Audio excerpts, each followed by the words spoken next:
with the biggest game of the season is going to be between the two most likely teams that we saw going to the finals, at least the two likely teams that both myself and the great coach Johnny Hess saw. We all told you guys it was coming. Of course, my ladder wasn't exactly perfect. Donnie's a little bit better than mine. I blame the coin of destiny.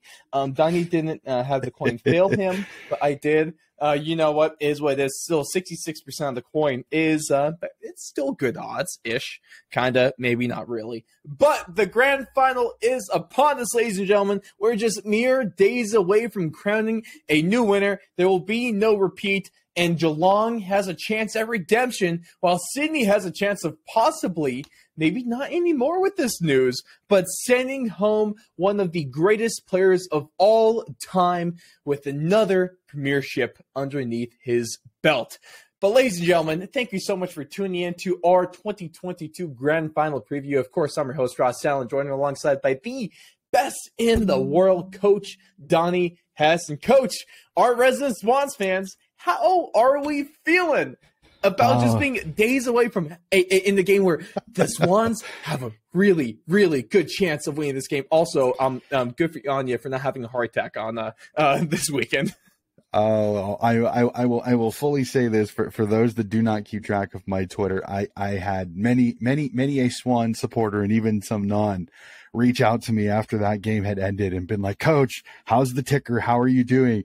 And I was telling Ross this before we started the thing. I grabbed my phone. I said, my hands were like this. They were shaking because the adrenaline of that last 2 minutes was just absolutely mental. Like, and the worst part is it ended at like 4 a.m. So I'm like, do I go to sleep? Because I had to coach my team 6 or 7 hours later. So I'm like, I'm sitting here going, do I sleep? Do I not sleep? So I thankfully got a couple of hours sleep. So I was a little more rested when I went to coach my guys a little bit later. But holy crackers, that was an insane game. It just, besides this Geelong game, this has been the finals of all time. Like, I know I haven't been around as many as some of the people, but there are people that have seen 20, 30 years worth of finals and have not seen this many great games. And I don't know what it is. I have this feeling that this grand final is going to be epic. I think this is going to be a coup d'etat for this entire season, and I cannot wait. Well, go ahead and tell you right now, Donnie, that without a doubt, this is the greatest finals that I have ever seen. I've been watching for 3 years now, but it's still the greatest finals that I have ever seen. Richmond and Brisbane is the greatest finals game that I have ever seen.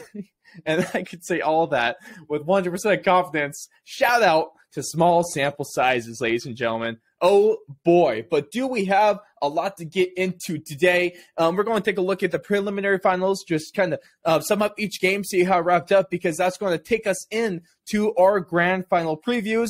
We're going to overreact a little bit with these two grand final teams. We're going to fill the blank as we say what the blank to the last game of the season. Then, of course, finally, we are going to give you our grand final score predictions with some interesting stats to boot coming along as well. But of course, you can check us out social media at Fourth and Long Media, both Instagram and Twitter. We're on YouTube, Spotify, Apple Podcasts, Google Podcasts, if that's your thing, Stitcher, I think even. I don't know who uses that either, but yeah, go ahead, do that. Have a good time with that one. But it's so great to join us. And real quick, before we get into things, it's time for Coach Donnie to do a little bit of a plug possibly, because of course, the AFL Grand Final is one of the biggest fundraising nights for the great USAFL. So, for your boys over there in Des Moines, Iowa, do we have a viewing party we need to shout out?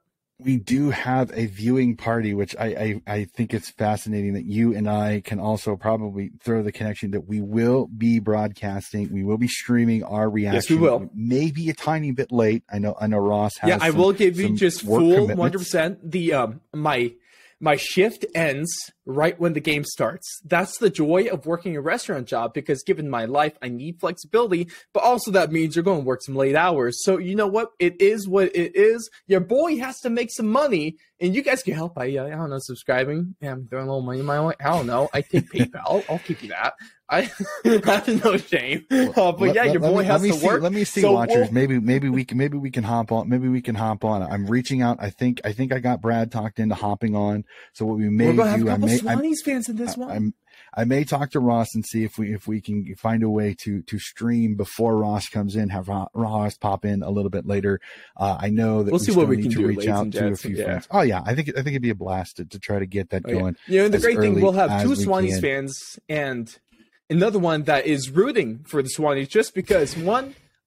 Well, really, the end of the story is I like to be right. Who doesn't like to be right? I was right I was a little bit early on the Swans last year. I think at the beginning of the year, I was actually really hot on the Swannies to make it to the grand final. So I am riding this take all the way to the very end of the season, ladies and gents.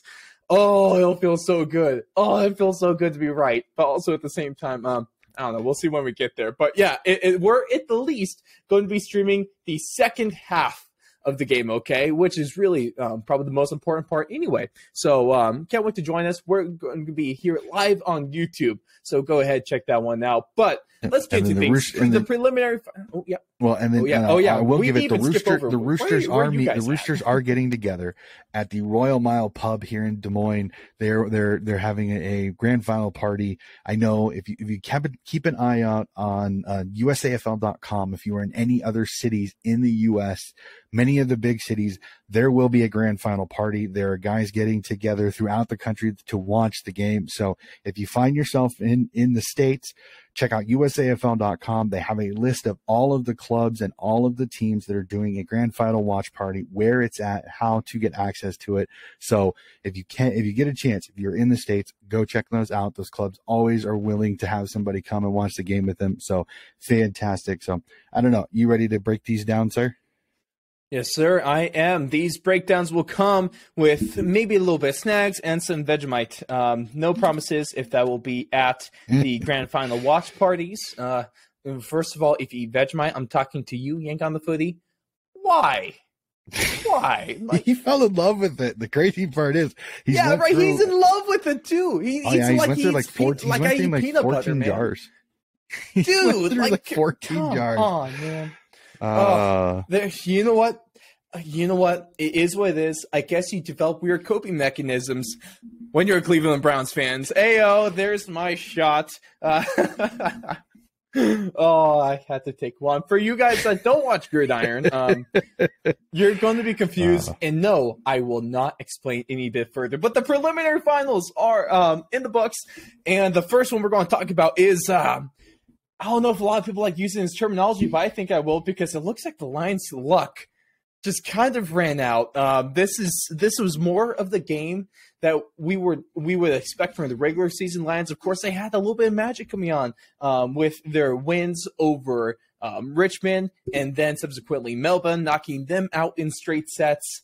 But now they almost flew a little bit too close to the sun, because Geelong's just a real deal, man. Brisbane is one of those teams where you kind of have to catch the momentum, but it's really hard to kind of keep momentum if you can catch it in the first place against this Geelong Cats team, because they're essentially just impenetrable. Are you surprised about this result? Because I was, to be fair, I'm surprised by a 71-point margin, because damn.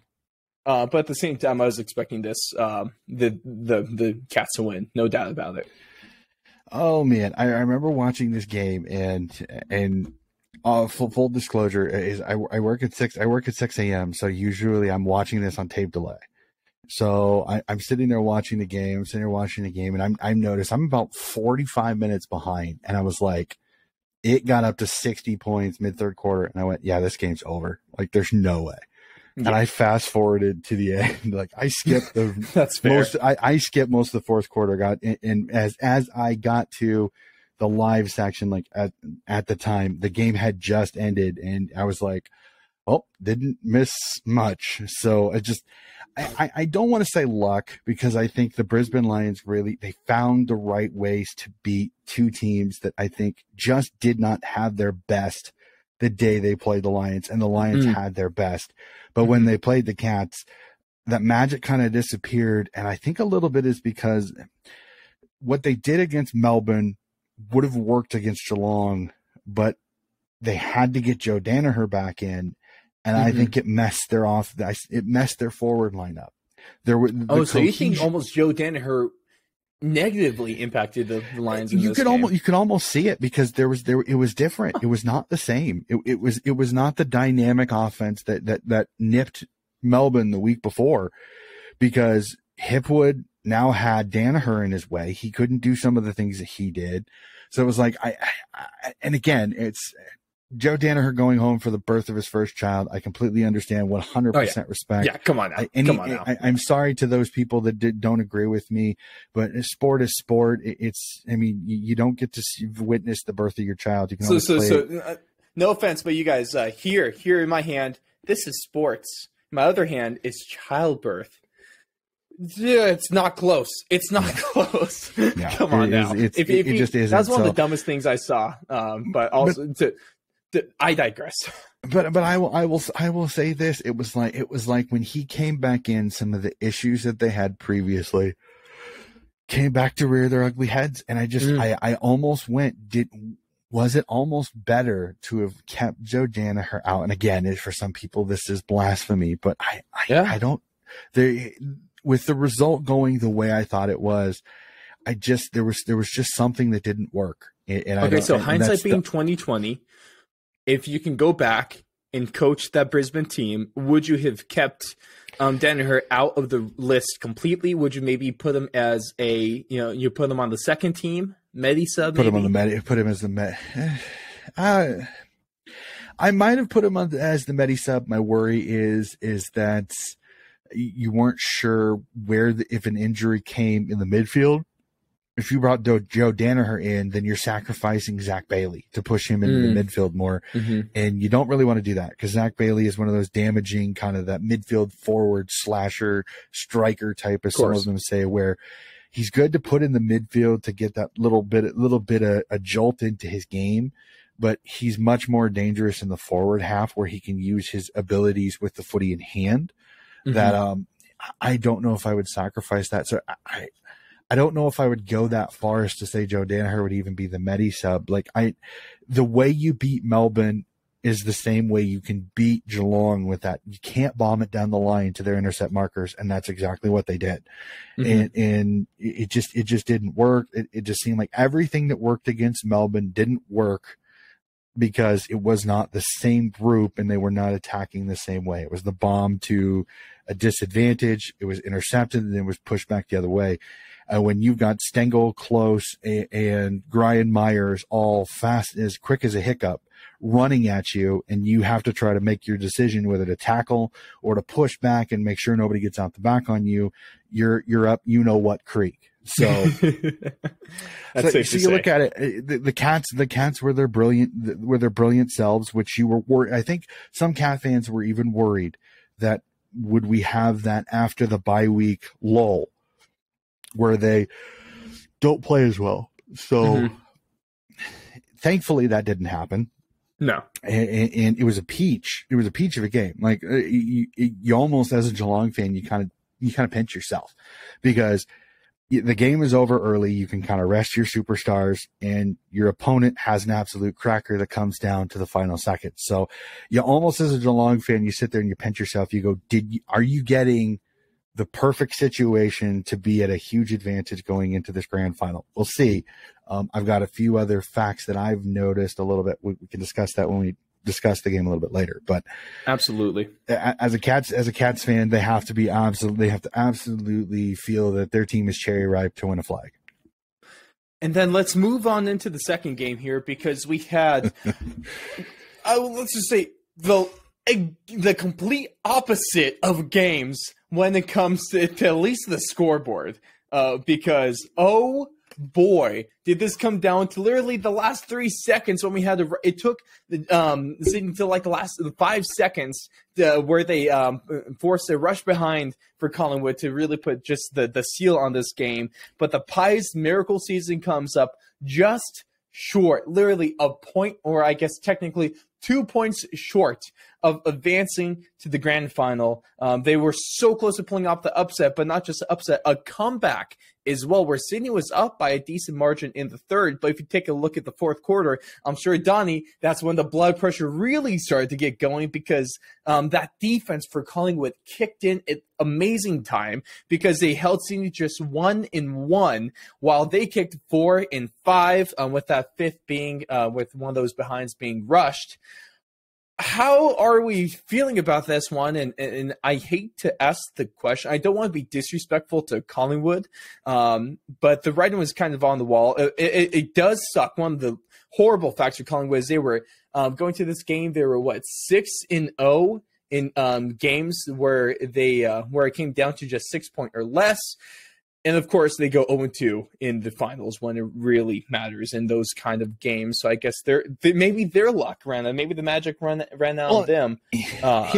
Here's the thing. Let me jump in there. Okay. Again, okay. I said earlier in the preview, I said I'm worried the Pies, they've leaned way too much on a game style that is very dangerous. That it is risky. It is very, very risky.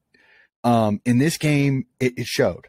And everybody's like, well, they almost won. Yeah, but they didn't. And again, this is at all not at all disrespectful to Collingwood, but it is a style of game that is not sustainable for every single game. You are eventually going to get burned, and it happened. It happened both in this one and in the qualifying final. Now, the qualifying final a tiny bit different. Geelong kicks a goal late, and then holds on to win. But as I kind of said during the regular season, I said I worry about this Collingwood team, because if they get beat by a tight margin, will it affect them? This was a game that if you look at the stats. If you look at the stats, this should have been a bigger win for Sydney. Yes, but the fourth quarter. But here's the thing. Here's the thing. This game really turned, and I agree with this, and it's hard not to argue this. When Sam Reid went out with his abductor injury, this game flipped on its head. It went from Sydney looking like they were going to win this by 20, 25, 30, because Collingwood got jumped, which was exactly what all of the experts had said Collingwood would do to Sydney, because Sydney had the week off. Sydney jumps Collingwood, gets a 20-point lead early in that game, and they really, for most part, kind of went back and forth then with the goals. One would kick one would kick another. So it really was a back and forth game, but it was one of those Collingwood would score a couple of goals, and then bang, Sydney would kick 2 goals, and they'd take a bigger lead. Collingwood would kick a goal. Sydney would kick 2 goals. Collingwood would kick 2 goals. Sydney would kick a goal in response. This really was a game where it was a pretty sustained lead for Sydney most of the way. It's that fourth quarter. Sydney takes an injury. Brian Campbell comes in, and he's not the same player as Sam Reid. Sam Reid is very much the tall marking target. He can kind of be a settler. He knows what he's doing and can be the backup ruckman. So Hickey had to play the last quarter and a half basically as the only real ruck. They had Isaac Heaney rucking. And every time Isaac Heaney was rucking, it was a huge disadvantage. And Collingwood was winning the taps and then attacking the Sydney defense. So Sydney winning this game was one of those that they did just enough to win, because they put up enough points early in the game. Collingwood couldn't fully come back. So what's the latest on the Sam Reid injury, by the way? As far as I have heard, they have not ruled him out. I would say if he's 80%, I go with Joel Armati, because I think Armati is very similar. Good leaper, great hands, can play that second ruck position. So personally, that's what I would go with, because I think he gives you the athleticism you're going to need to go up against Blitzovs and Reece Stanley, most likely, which are going to be your 2 ruck matchups competition wise. And it gives you a big marking target that can mark and contest mark contested mark in the forward line when he's resting forward, when he's not playing. I've heard McLean thrown up. I just don't think McLean is as much a contested marker, and he's undersized as a ruckman, and I don't want him going up against Blitzovs or Stanley because I think it's a massive disadvantage. Mm-hmm. I think Armati is it. I don't think they go with a smaller defender. I don't think they go with a smaller player like another midfielder. I think it's Joel Armati in for Sam Reed, clear change. Brandon Campbell will still be the Medi sub, and that's it. If that change happens, like I said, I don't know. I haven't heard anything bad. I'm hoping that no news is good news when it comes to Sam Reed. So that's how I take it. Now, the one thing I want to say is for the Collingwood fans, oh my gosh, like you have yourself an incredible team there. The thing I worry about here is you can't repeat this next year. Mm-hmm. You cannot repeat this next year. Next year, you cannot win games against the 15th, 16th, 17th, 14th, and 13th teams by less than 10 points. You can't do that. You cannot put your team through that much pressure. Yes, it's a galvanizer, as some would say, but in my opinion, it shows a weakness as a team. You cannot commit to winning every single game coming from behind. It blows too much energy, and it's so much more stressful on your players. You got to figure it out. Will some of the bring-ins that it sounds like they're going to do over the offseason, is that going to change it? I don't know. I don't know how Craig McRae's going to go, because it's a lot like the grand final winners.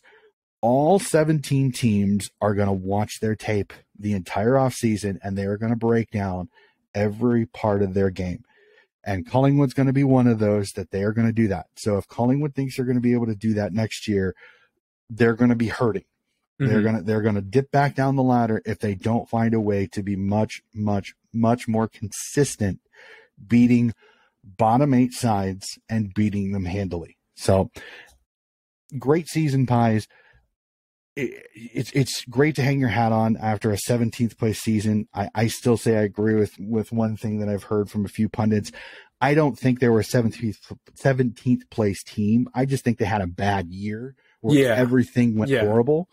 They had a pretty darn good list, and they got a good draft pick in Nick Dacos, who's one of the best and rising star, absolutely magnetically good player. And he clicked into this team, and it kind of made a good team better than it already was. And that's why they jumped up so quickly. It wasn't one of those, well, the rebuild was shortened. No, you got the player that you needed to fix a couple of the issues you had, and you have a coach that has instilled belief in his players. So this is not a negative season on Collingwood at all. My only worry for Collingwood fans that I've said is that you cannot rely on this type of footy. You can't. You have to be better next year at putting teams away, because it will burn you eventually. Their 3 losses to end the season were to Sydney, Geelong, and Sydney, the 2 teams that are in the grand final. It's nothing to say bad for, but it shows that they're not there yet. There's still some work to do. There's still some things to change, but they cannot take a step back next year, because that will only cause issues amongst the playing group and the coaches if they go from 4th place this year to 6th or 7th place next year. And that's not necessarily, I don't think that's really a knock on Collingwood right now, because they were playing with fire a lot of the season, and not a lot of people were really expecting them to even make it this far, let alone make it past, the first 2 rounds of the finals. There's a lot of people kind of marking them as one of those teams that's going to go out in straight sets, but this is a resilient team. This is a team that's just a tough out for pretty much any team that comes against them. They're never really quite out of it. They're gritty, they're scrappy, and they're by all means they could definitely be back next season as well. So when I say this, like, I don't mean is a knock on them, but almost you gotta be happy to even make it to the preliminary finals. This was a team of miracles. There's a team of destiny, it felt like at times. But like you said, they kind of little Icarus it. They flew a little bit too close to the sun with all of these, super close games, and that's taxing on team, like you said. So that really was only going to last so long, and that match burned out quicker than they would hope. But I want to give a bunch of credit to this Collingwood team. Of course, give tons of credit to the greatest American Australian football player of all time, and also the greatest American Australian football of all time, Mason Cox. It was a fantastic season. I am sad that I'm going to have to wait so long to be able to see him play footy again. But hey, and we might not even know what team he plays on necessarily. If he comes back to Collingwood, I don't think that would be the worst. If he somehow makes his way over to Greater Western Sydney, then we'll be having a great time as well. Include them in the trade package for one of these guys as well. And I don't know. We'll be living life. Give me the best player on the best team in the league. Oh boy, it'll just be fascinating. It's gonna be good. I'm again, a fantastic game, and again, it was kind of the perfect ending to the pre-stages before the grand final. Like it was the great kind of the drama. I mean, the background images of the Swans fans when the siren went, and Buddy jumping in the air and celebrating and all that. So there were great scenes. And again, the Collingwood Magpies, the Collingwood Army, they traveled, they were boisterous, and I respect the hell out of them. I know some people are like, Collingwood's you love them or hate them team. I respect Collingwood because I think they found lightning in a bottle. I think they're almost turning out of that role. Maybe they're climbing out of that. I think everybody loves Craig McRae. Like they love him so much because he's so like he goes like I saw this. He goes up to every journalist before the press and he shakes every single journalist's hand. Class. He greets them before he even starts answering questions. So it's like Coach McRae, like he's just that good old fashioned salt of the earth type of guy you just can't hate. So it's like he's kind of, and it's kind of seeped into his players a little bit. Some not so much, but we won't go there. So I respect Collingwood. I think they had a hell of a season. I want them to be just as good next year because when the Pies are on, Melbourne is nuts and there's big crowds that show up. Yes. So I want them to be successful, just like Carl. Like I know Carlton didn't make finals this year, but if Carlton and Collingwood are both up and about next year, it's gonna be fun to play footy in Melbourne next year. So I'm super excited. But agreed. Nothing to hang your head on. And the Swans, you chalk it up to you did what you needed to do. You got the win. Of course. You go in, you make a few changes. You tell the youngsters, hey, you can't pull back that early. Yes, Sam Reed was hurt, but you can't. You still have to try to find a way to attack. You won the game, but you won it by the skin of your teeth, and you learned something from it. So it's one of those few win, but you're not going to cover the cracks because you won, because you realize those cracks need to be addressed if you want to go up and beat a very good Cats team in the grand final. Absolutely. And one of my favorite things I saw from at the Magpies, last note about this before we get into kind of a grand final full-on preview for it, is one of the things I liked and really speaks to the character of this Magpies team is that after the siren, not a single one of those players was laying on the ground. Every one of them was standing up.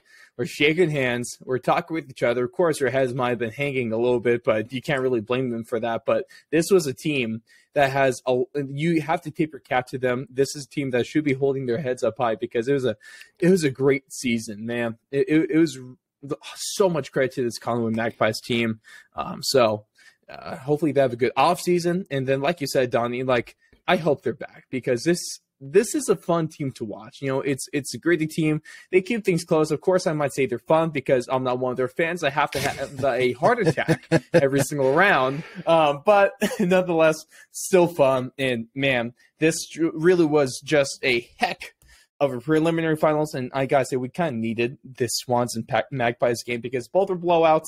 We've been kind of a letdown given how the finals have been playing out so far. But there we go, Collingwood making this one close in just the way that only they know how. Mm-hmm. But it's time to hop into our grand final preview. We're done with the preliminary finals. It's time to move on into the last game of the season, and we're going to start this by going into our overreactions. Of course, for those that don't know how this works, I got 3 statements for Coach Donnie here, and he's going to determine whether they're an overreaction or if there's actually some truth to it. And so, starting us off, Donnie, we're going to start off with a hot one here, is that Geelong is, I would say, totally better than 2021 Melbourne Demons. Oh, this is an overreaction that could go several different ways. Honestly, I saw this question in the rundown sheet and I went, this is an interesting quandary here. This is tough because they really are two different styles of team, because Melbourne really was that defensively sound. Everything was right where they needed it, and they did just enough. And offensively, they weren't like a juggernaut. They aren't the 100-point scorer averages, but they did just enough to get the wins, and they played good enough defense that you had to find a way to beat them. They didn't beat themselves.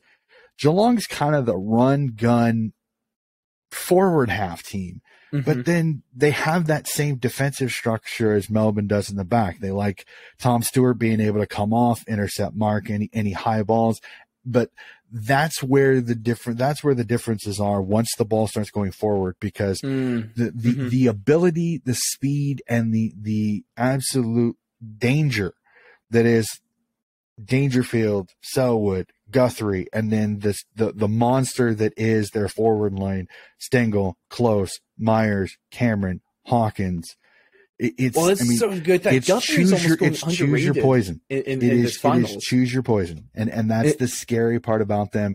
Where Melbourne, it was kind of, you knew it was Ben Brown and McDonald, and then you had your Crummers, but your Crummers weren't speed demons. Your Crummers were, they had to have the ball at their feet. They had to have the ball in their hands. They weren't going to burn you with pace like a Stengel or like a Brian Myers or a Brad Close can. Like, they're one of those, if you get them in space, they'll handball it into open space and just try to out sprint you to the footy. Melbourne didn't do that. So it's one of those defensively structure wise, they're really much the same. The ruck tends to sit back in the hole. You've got your center halfback, aka Lever, and Tom Stewart are basically the same player. They don't want to be matched up. They want to be able to come off, intercept mark, and then and then that's the difference. Lever, they chip kicked, they kicked it to exact places. Melbourne did. They weren't this deadly attacking style of forward play. They were very very monotonous. No, not monotonous. Very methodical. That was the word I was thinking. Yep. I was eventually going to get there. It's like roll the Rolodex of M words there. But Geelong is just there. They go and they find space. They open you up and they force you to make a decision. What dangerous piece are you going to try to take away? And then they're hopefully going to be able to use your decision against you and hit the open guy. So I would say I would say honestly, when it comes to entertainment value, and this is how I'm going to say this is not an overreaction, because I think Geelong is much more entertaining to watch this year than many years. I mean, Geelong was Melbourne in the early days for the longest time. Very defensively sound, very methodical when they had the footy. They literally, they kept you from having it. You had to score when you got it because they kept it a long period of time. This Geelong team is not that way. They go.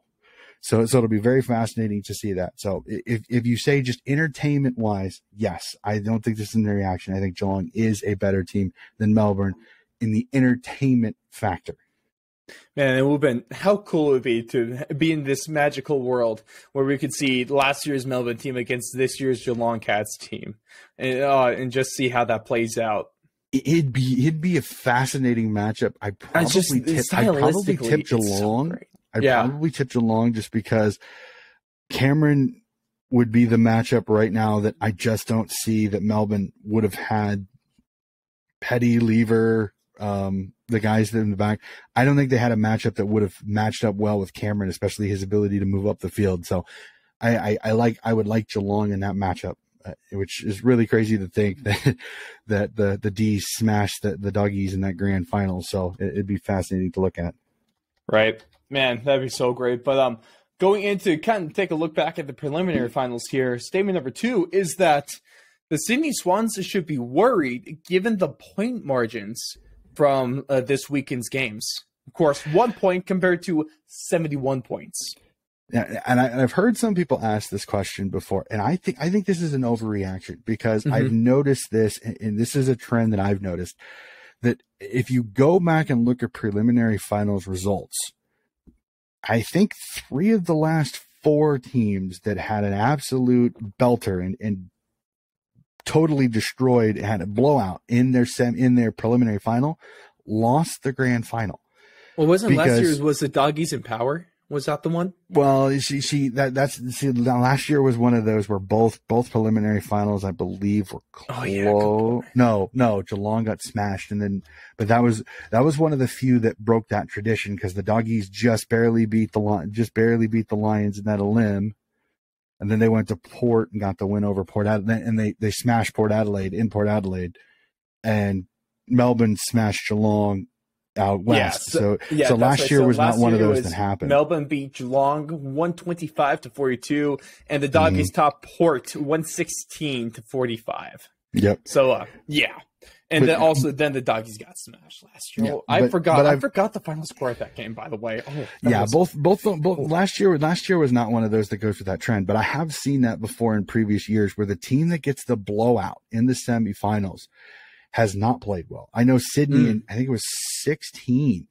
They blew out North Melbourne in the preliminary final, and they got beat by the Doggies the next week, who just barely scraped by GWS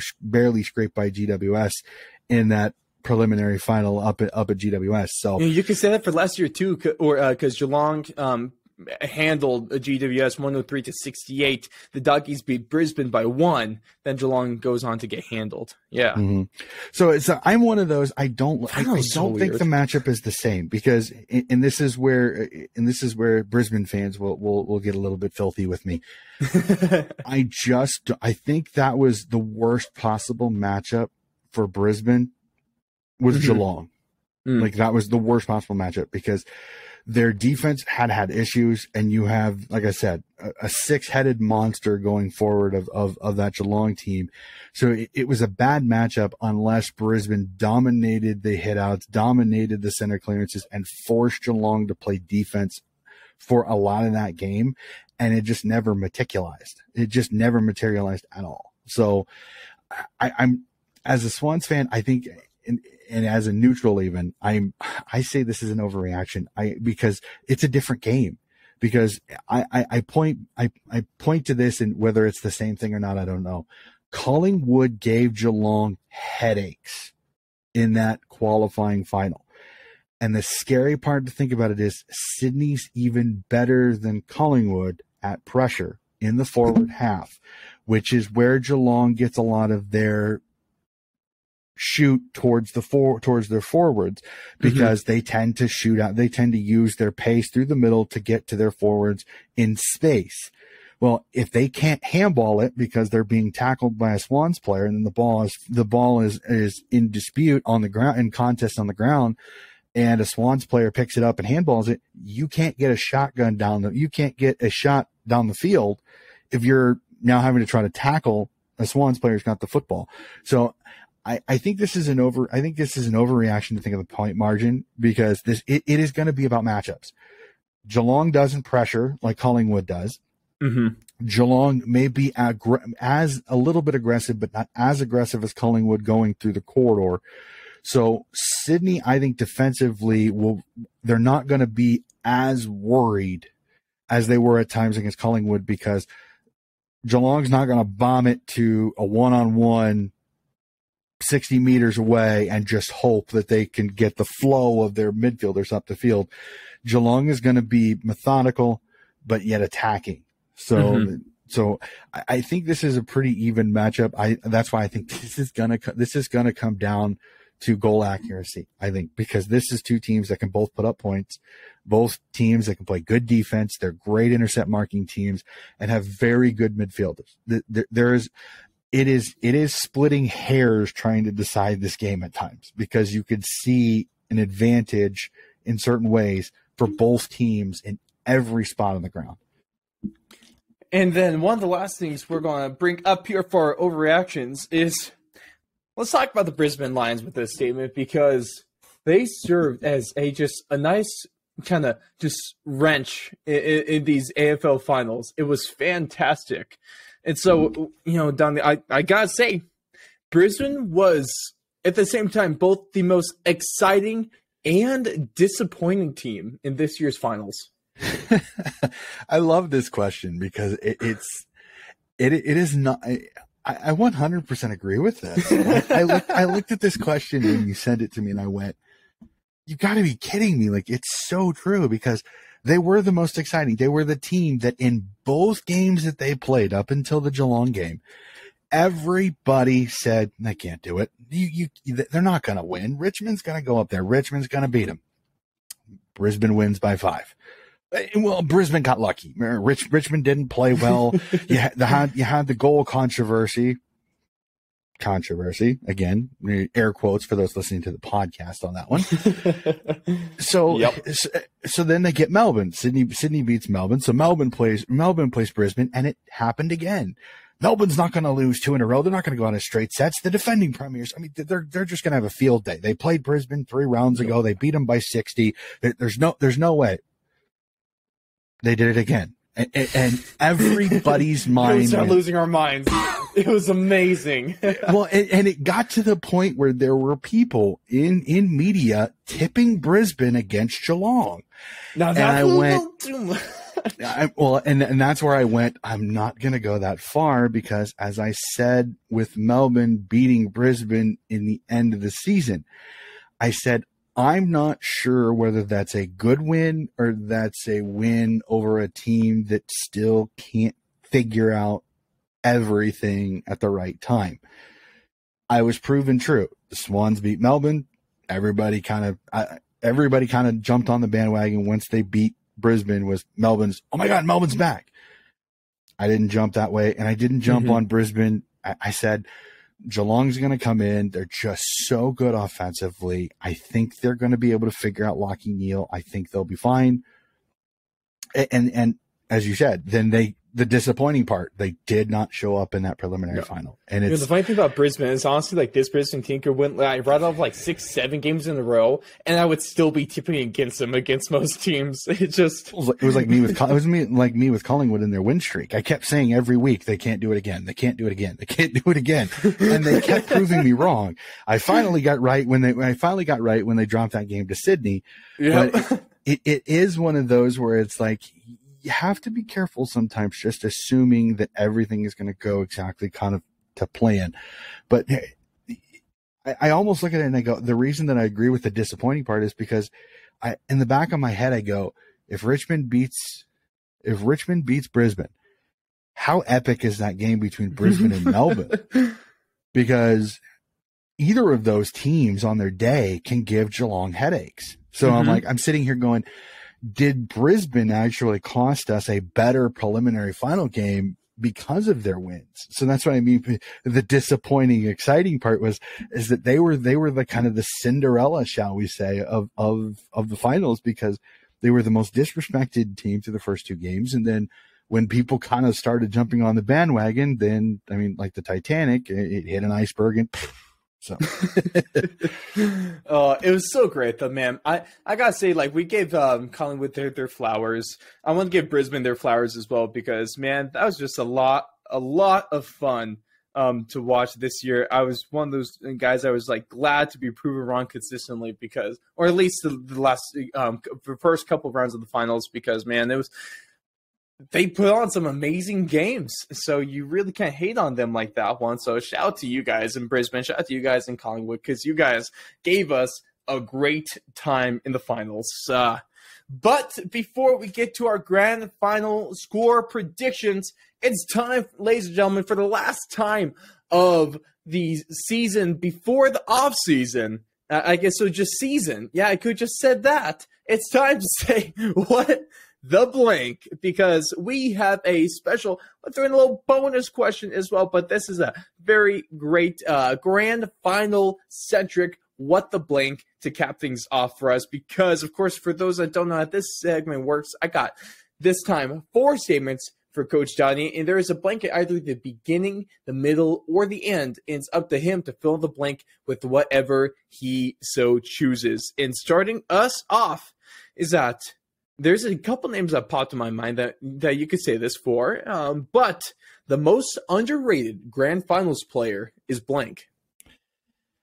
Oh, underrated. This is such a thought process, because it's like you have to think about who's the underrated player, and I'm going to go one each, just because I'm one of those. Again, I can be a Swans fan, but I can be neutral as possible. Yep.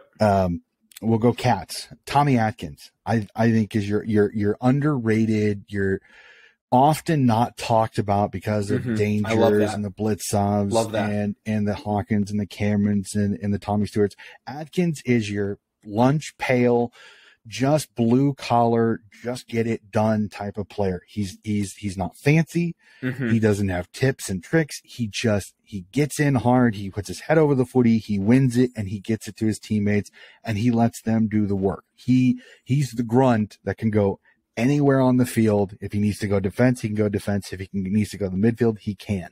So Tommy Atkins is one of those I love watching, because he's just that grunt. He's that grit that you need to help you win a flag, because it's not going to be about the superstars. Everybody's going to talk about Franklin and Hawkins and Cameron and Parker and Heaney. The guys I think that are going to affect this game are the Atkins, are the Jasneys, and the Closes for Geelong. And on the opposite side, James Rowbottom. Remember that name when you watch the grand final, because this kid, he is not flashy, just like Atkins, but he gets the job done. He is a tackling machine. He can dispose of the ball. He can make scoreboard impact when he needs to, but he's defensively sound. He can take away an elite player if he needs to.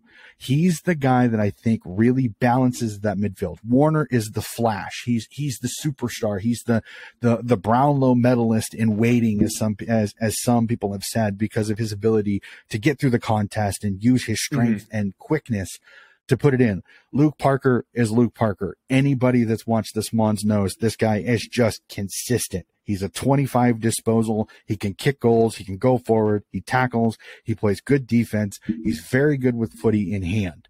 So Rowbottom is your equalizer. He can play that defensive side. He tackles well. He can do what he needs to, but he can also make an impact with the footy in hand. He can get clearances. He can bomb it into the 50 and give his forwards a chance to play the footy. My two others that I say, because I did two with Jasny and with Close. I think forward wise, keep an eye on Will Hayward.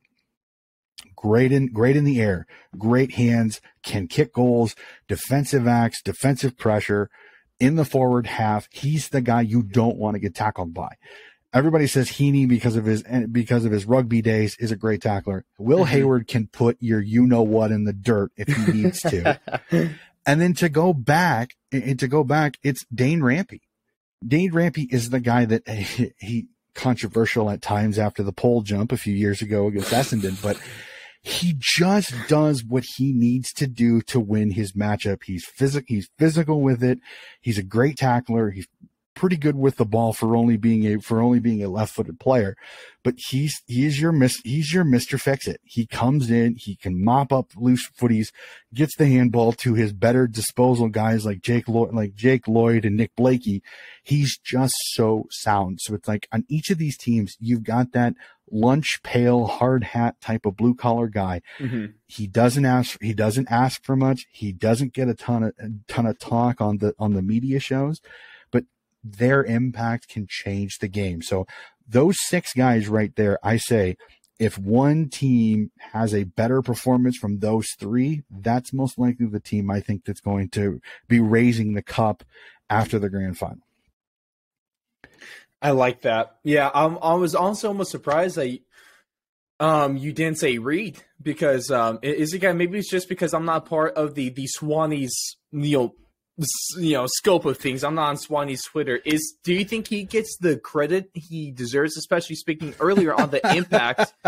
I'm laughing because if you would have looked at Swan's Twitter 2 years ago, you would think he's committed the most evilest of crimes in the world. I mean, Sam Reed from many Swans fans and all the Swans fans know this, and many will admit it.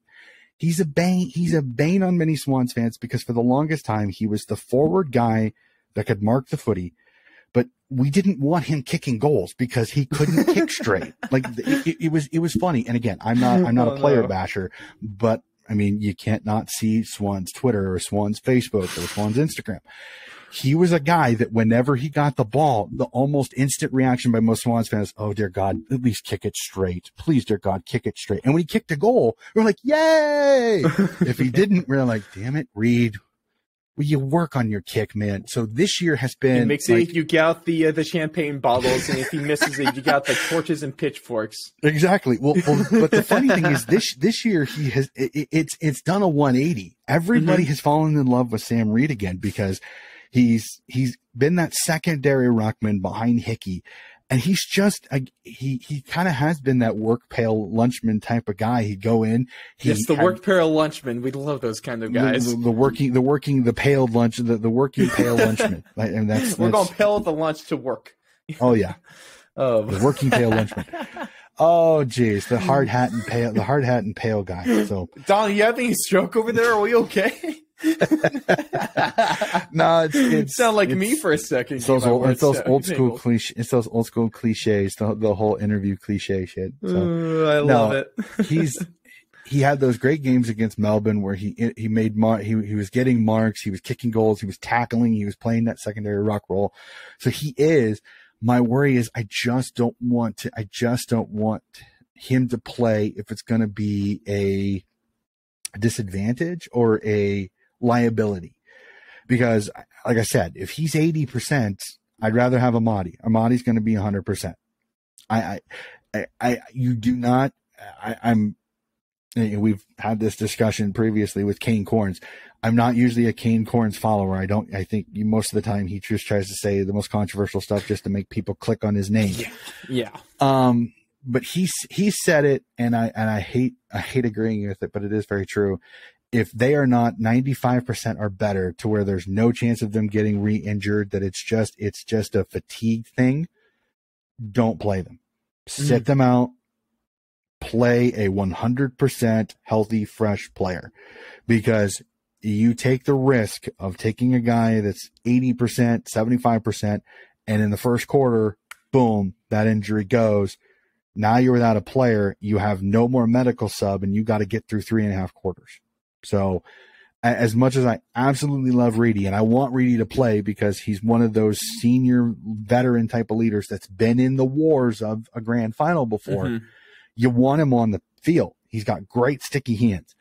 But if he's 80% or lower, I don't take that risk. As much as it pains me to say that, I can't do that to him. I can't take that risk as a team to cost us a grand final just to let him play. Of course. Well, we're just going to keep our fingers crossed for you Sydney folk that he will be able to make an appearance in the grand final. Well, and the other thing you got to look at is that Geelong's got one too with Max Holmes and his hamstring. So it almost balances out in the way. So each well, it's a little bit of a different players, but each one has that one guy that you're looking at going, are they going to be able to get up and get over the line to be able to play this weekend? It'll be fascinating to see how that goes.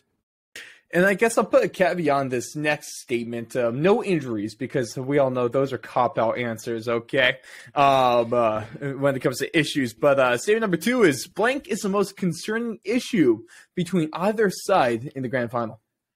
Well, we've somewhat discussed it, and we'll go back to it. For me, it's this. It's for Geelong is the blowout going to have a negative effect going into the next game? Will there be a lull coming into the grand final? And then with Sydney, it's kind of that same thing. It's how is their tank? Did they use so much energy getting by Collingwood that they maybe used a little bit more than they should have? So they may be one of those come fourth quarter. Will they have the steam and the petrol tickets to be able to get through a potentially another high drama-ish grand final? So with each of them, you've got that little talking point. And then my one is what's the fan? My biggest issue is how's the fans distribution? Because if you're Geelong and Sydney outnumbers you, I still think it's going to be 50-50. I think it's going to be relatively close, even wise. I don't think one team's going to have an advantage unless some section of fans gets a hold of tickets somehow through a corporation or a investor and somehow gets 700, 800 tickets and changes a section or so. I don't know, but I think it's going to be, so my biggest thing is, and the weather. I'm hearing talk of rain on grand final day. Who does that hurt more? I think it depends on who you ask. Some would say, I think it's even. I don't think it favors either team because both teams can play kick mark. Both teams can play chaos footy. Both teams can tackle. I think Sydney's pressure may make it just the tiniest bit more advantageous for Sydney, but we'll have to, but again, I think it's a neutral. I think it's a 50. I really don't think the rain's going to affect that much, but again, we're still 3 or 4 days out. Weathermen can be 90% wrong and still keep their job. So we'll have to see. So, but the first initial forecast I'm seeing is the chance of rain for grand final day. Dude, that is, that's going to be good. That's going to be good. I like that. I like, the interesting part of, I would honestly, the rain might ruin my score prediction a little bit, but at least maybe the score margin is going to stay the same. I guess we'll see. And maybe I'm expecting a bit of a higher scoring game, so we'll see with this one. But that will just throw another wrench into the cog here, and that will be a lot of fun, though. You know what I say, and here's the T-shirt that I'm going to have to get out this season is we'll hashtag this one as well, because that's what we do. We're cool, we're hip, we're modern. We hashtag things, ladies and gentlemen. Hashtag fingers crossed for chaos. Yeah, there we go. We have to tweet that. We have the grand final. We got to tweet that just to see if we get it. That'd be funny. Dude, we got 2 hashtags on here. You know what's funny is you might be able to date or to give us a time estimate of when we are recording this because based off of my tweet, especially if you follow us, because I'm tweeting out right now both hashtag fingers crossed for chaos and our other hashtag that we all know and love. Maybe I won't put this one. Donnie is so much me. And that is, of course, hashtag I love big cocks. So we're doing both of those right now. So you guys do yourself a favor. You go ahead and take this if you're really curious about that one. So it's tweeted, and that's what we love because that's what we do here on Fourth and Long. We love big cocks, and we keep our fingers crossed for chaos, baby. And normally, Collingwood's able to bring both. So that's why I kind of fall in love with this team. Shout out to you, Pies. Oh, you're so great. But the last couple statements are pretty similar, but we're going to take a look at either side of the coin because, of course, we all know that Donnie is our guy when it comes to the Swans, but he's also the guy that's one of the most level-headed fans I have ever met. And that might be because my sample size is fans I meet on Twitter. So obviously, it's going to be a little different there. But I digress. Statement number 3 is the Swans will win the flag because blank. Why the Swans will win the flag? Is it the pressure? I honestly think so. I think Collingwood may have given a little bit of a cheat code to the Swans on how to frustrate the Cats when it comes to the back line. I think if they can get turnovers, if they can get tackle pressure, get tackles, get loose balls, and be able to crumb off those and kick goals, I think they can put the scoreboard pressure on and rattle the Cats early. The Cats, again, offensively, they're dynamite. So this is not going to be one of the, I don't see Swans blowing up Cats. I just don't see that happening. I think this is going to be a game that If the Swans win, I think it's tight. I think it's close. I think it's no more than 2 goals max, like legitimately max. I could see as a 2-goal margin because these teams are very, very even, but that has to be it. The Swans have to tackle. They have to get tackle pressure, and they have to have scoreboard pressure because offensively, this Cats team again can put up points and put up points quickly.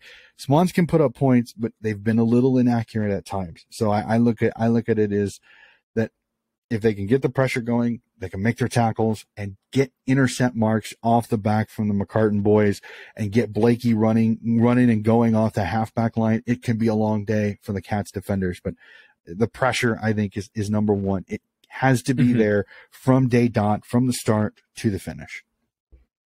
But that pressure, man, we've seen it time and time again. We've talked about it time and time again. When Sydney is on, it is suffocating. It's just insane to watch because those teams just cannot take a breath. They can't go an inch. Well, sorry. Okay. They can't go a centimeter with that. We'll use non-freedom units for you guys. They can't go a single meter without being surrounded by Swans. No, it's non-freedom, and that's what we're going to call it. No, I am not going to say how many centimeters tall I am. Okay, I'll throw it back and just screw all of us up, and I'll go back to cubits. I'll start measuring things in cubits. just throw all of us for a loop. Oh boy, but you know, there's American Me, boys. Let's go. You guys love that and hate that at the same time, I'm sure. But it's all good. But dude, let's throw on the other side of the coin then. Geelong will win the flag because blank. Honestly, if they can get their game style going, if they can open up the Swans defense and make them play and make them have to make decisions on what poison they're going to take. Do you take out Hawkins? Do you take out Cameron? Can you stop Stengel? Who's going to take Myers? Who's going to take Close? They need to basically make the Swans pick who's going to hurt them, and they must have it happen. If the Cats are inaccurate, that's only going to let the Swans pressure get going, and it's going to get them confidence. If the Cats can it's a lot like the Swans, but just in a different way. The Cats aren't a pressure team, but they're a scoreboard pressure team. If they can get their intercept mark going, if they can force the Swans to bomb it in to where Stewart and Kolodjasny and DeConning can get intercept marks and then slingshot from there, then the Cats are dangerous because they're really good. They kick well, they attack well, and they've got guys that can put it through the big sticks on almost every single position in the forward line. So if they can get their game going, if they can make the Swans play Cats footy, the Cats have a really good shot of winning this game. It is a deadly scary matchup for both teams because if their style of game becomes the norm, the other, I'm not sure, can handle everything that could come their way. Dude, man, I just love what you kind of said in both of these statements because one of the things I'm interested in most in this game, almost what we're talking about in the hypothetical matchup between Geelong and Melbourne, is just because the styles clash in this game is interesting, but at the same time, it's not like these teams have two opposite styles. The Swans can almost play footy the way the Cats do, at least when it comes to offense. They're both very dynamic offenses, and that's why I think we could just go ahead and roll on into our score predictions here because I think I'm still wrong with them. I picked them, at the start of the finals. I picked them pretty much at the beginning of the season, really. I think it was like between these two teams. And I just love what we hint on with the Swan is that their pressure game is insane. Their offense can keep up with the best of them, which is Geelong. Well, technically, Geelong is the third best offense. They're averaging 14.1 goals a game. They're behind Brisbane and Richmond. But also, they just destroyed Brisbane. They've beaten Richmond before, and Geelong is just potent on potent with everything about that. They're as potent as Kid Litter, if we want to bring in the Cats reference there. I don't know why. I don't know why that came to my Cat Litter just has a scent to it that's just strong. And I've even had a cat, like lived with cats for like 10 years, but it's just strong. I don't know if you guys do or not. I'm more of a dog guy anyway. So shout out to the doggies, even though that I'm supposed to hate them if I'm a GWS supporter. But also I'm supposed to hate Sydney. So, things just don't work out the way they're supposed to all the time. But I'm so looking forward to this. But those two things, I think the pressure and I think the fact that Sydney could keep up with Geelong offensively anyway. Here we go. Score prediction, assuming there is no rain, because we'll throw that asterisk in there, so I'm a little bit more right. Sydney. Okay, so I think I'll preface this with saying the first team to 90 will win this game. So we'll see how well that statement looks here in a week. But Sydney is going to win 92 to 86. We got a one-goal game. We got a one-goal game in this one. Donnie, you talked about accuracy earlier. I think it comes down to accuracy. Hell, here, I'll even make it even closer. 92 to 87 because Geelong is going to kick one more behind than Sydney is. Interesting. Very, very interesting. So I think close game, though. For those of you that will listen to this, and if any of you are also listening to the Yank on the Footy, I had a chat with the Yank on the Footy yesterday, and he asked me for a score, and I said honestly, I'm going to be as fair as possible. I'm going to give you two different scores. I'm going to give you a score if Geelong wins, and I'm going to give you a score if Sydney wins. And I think he was fascinated by how I answered this, so I'm going to do the same thing. I'm going to go. Sydney, if Sydney wins, I agree with you. I think it's low. I think it's low 90s, mid 80s. I think 92, 85. I think it's the final score. Okay. With this one, I think Sydney just does enough. I think their pressure keeps it in, but the Cats they score enough. It's gonna come down to that goal accuracy. And I think if the Swans can get their pressure, get some easy kicks on goals because of free kicks inside the 50, I think they have a chance to win. Here's where I think I blew Craig's mind a little bit. I think if the Cats win, I'm worried it could be a blowout. And the reason I say that is because, again, as I've stated a couple times, it's the poison that you have to take with this Cats team, because Cameron's on form, Hawkins is on form, Close is on form, Myers is on form. Holy shnikes, Gary Rowan is in form. I mean, Dangerfield looks as best as he has in a while, and Selwood looks absolutely fantastic. This is the game. As a Swans fan, I am deathly scared that the Cats get a lead quickly and the young boys drop their heads and it gets away from them. And I see it potentially, if the Cats win, I could see it a 120 to 80, like a 40-point win. And it blew his mind a little bit when I stated that, because I said that's the way the Cats would be. Like, the Cats would just put it on a young Swans team that just maybe can't handle the glitz and glam. I don't think that's going to happen. That's just my worry. My worry as a Swans fan. That's a fair worry. Yeah. Is that what will happen?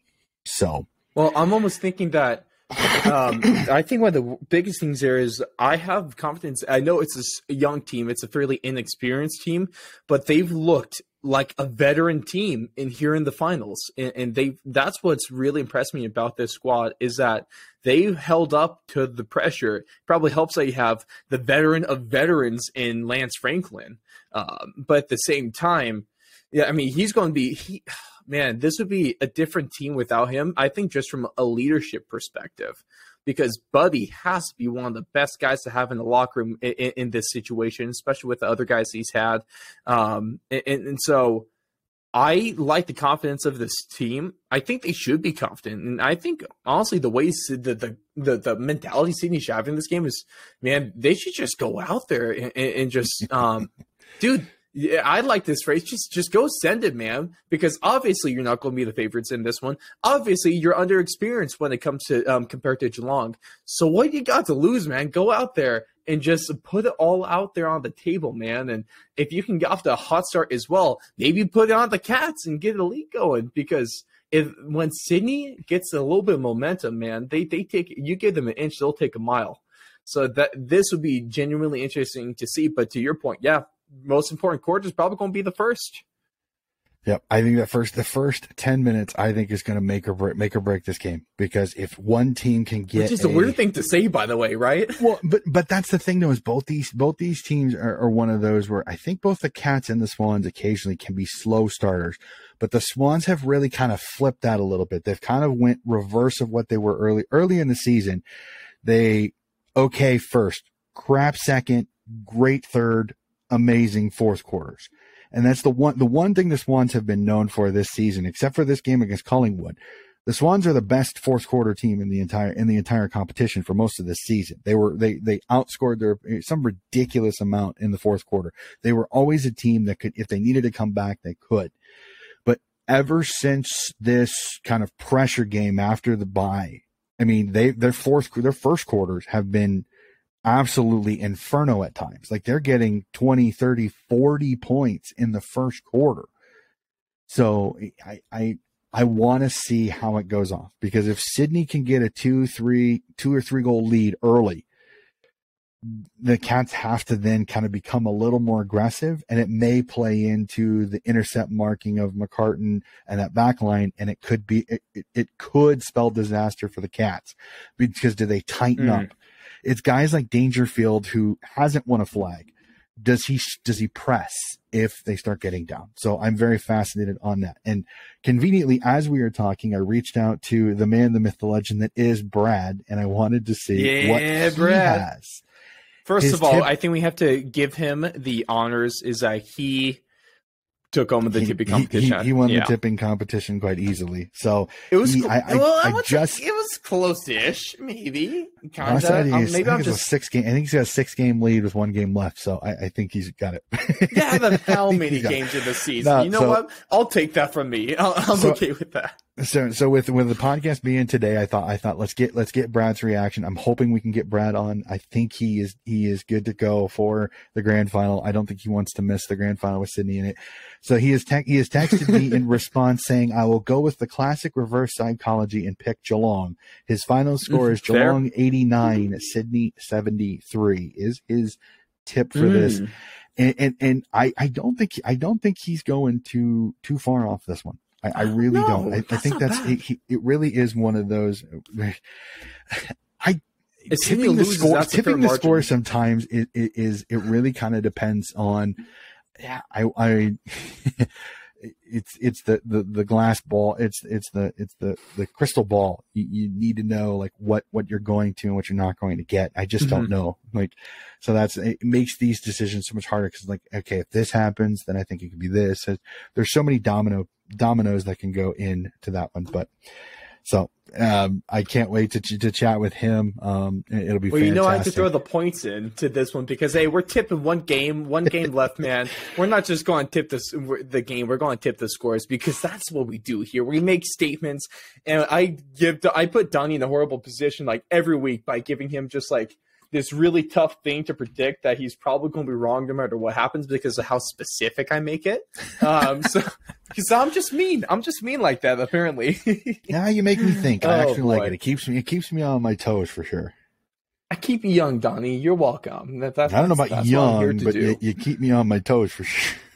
I'm doing my best. Oh, boy. But you know what? That is what it is. But ladies and gentlemen, that's going to do it for our recap of the preliminary finals and our preview of the 2022 grand finals. Let us know your thoughts on all of this and more. Drop your score predictions in the comments. Hit us up on our socials at Fourth and Long Media on both Instagram and Twitter. You can find Coach Hess at Coach Hess40 on both Instagram and Twitter as well. And go ahead, do yourself a favor and follow the Des Moines Roosters on both platforms as well. If you're in the Des Moines, Iowa area, go ahead, go on over to the pub and support a great local club. And if you're in a city close to any one of these USAFL teams, go on over to USAFL. USAFL.com and find and click the chart to find where the closest watch party is. Not only do you actually find the rare footy fan here in the States, but also so you can actually talk about this great sport with someone, which is kind of rare to do in real life. I still have yet to be able to do that, besides one Australian exchange student that I went to Boise State with. Of course, he actually went to academy with Bobby Green, so wasn't able to pull the interview. The strings weren't thick enough for that for me to pull, but it is what it is. But yeah, I met one person here in the States in real life that I've been able to talk to. Unfortunately, I have not been able to talk to Donnie in real life yet because, I live in Idaho. He lives in Iowa. Two states that sound very similar. A lot of people actually get them mixed up, is what I've learned. But we both grow a lot of corn. But that's kind of about it. You got us on potatoes, though. yes, we do. And you guys got us on soybeans here. It's soybeans and corn here. So soybeans and corn. We got potatoes and corn. All right, but similarities are better than differences. Boy. Hey, for the shout out. Thank you again for the shout out for the Roosters, and again for anybody that hasn't kept an eye on. We had our last home game of the kind of home and away season before our national tournament, and the boys in a 12-a-side game had a big win over our up northern rivals, the Minnesota Freeze, 91-64. So a great kind of last hurrah at home before we get ready for nationals, which is a little bit of a month away. If you are in Australia and have any vacation time, October 15th and 16th, we will be in Narco, California at I can't remember what the name of the complex is for our national tournament. If you want to see the greatest American Australian football player of all time there as well, who likes to make an appearance, because his brothers play for Seattle and Austin. So I'm gonna try to catch him while I'm there. I'm gonna really try. If he's there, I'm gonna try to catch him. At least he's easy to spot. Yeah, he probably can miss, especially when he's running water in the middle of the field and he towers over all the players that they're playing. I was even thinking the towering, but just from the running form, you could spot him out anyway. Oh yeah, no, so it'll be awesome. But no, so nationals in a little over a month. We're really looking forward to that. I think it's going to be fantastic. I think my boy, we're most likely going to be playing Divi 4, and if we can get most of our guys going, I think we're going to be in contention a little bit. We'll have to see who we get. But I'm liking what I'm seeing right now with a month to go. Man, this is going to be great. But ladies and gentlemen, thank you so much for tuning in. Of course, if you haven't already, subscribe to us on YouTube. Follow us, both of us, on our social media platforms. Follow us on Spotify, Apple Podcasts, anywhere you get your podcast from. And my last plug of the show is that if you're a fan of the Gridiron, especially Denver Broncos, go ahead, catch yours truly over with the Mile High Report. You can find us on Twitter and Instagram. I do live shows, articles, podcasts, and all that fun stuff. Go Broncos. But with that being said, Donnie, I'm going to switch things up on you for the last game of the season, and that is a little bit of a word game. All right, so it comes to your head. We've done this before. We'll do this again. The first word that comes to your head when you hear the word grand is blank.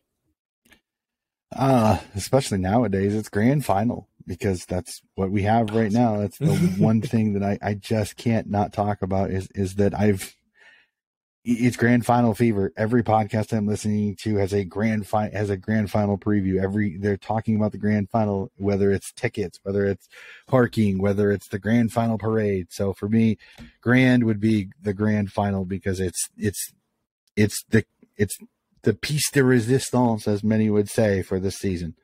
And bonus question, your favorite grand final memory? Oh boy. Well, Homer, Coach Hess here. 2012, yes, Sydney Swans beat. It really, like, I loved the style that the Swans played, and I still, it is one of the three things that I think really helped solidify me as a Swans supporter, was seeing that tackle pressure, the grit, the blue collar nature that was the Swans in 2012. So for me, it'll be 2012. If you twist my arm and say it can't be if it can't be a Swans one, hard not to say that the 2018 grand final was not epic, though it kind of stunk that Mason Cox and Collingwood fell short to the West Coast Eagles in that one. That was such a great game, because it was nip and tuck the entire game. So non-Swans, the 18 grand final was absolutely fantastic. Well, ladies and gentlemen, we are going to form new Grand Finals memories, and for Coach Donnie, we just might have a new favorite coming up in just a matter of days. But thank you so much for tuning in. Make sure to, like I said, subscribe and follow, because hopefully I teased it a little bit last time and was like so off because, schedules suck. But we might be having a very, very special guest to help us break down the season next week, or at least the Grand Finals. So it's going to be a great time. You're going to want to stay tuned. Thank you so much for tuning in. If you're a Geelong Cats fan, best of luck to you. If you're a Sydney Swans fan, best of luck to you. We can't wait to see you over here, same spot on YouTube, for our 2022 Grand Final live stream watch along. It's going to be a great time. But you guys go out and have an amazing and blessed day, and we'll see you very, very soon for the biggest game of the season.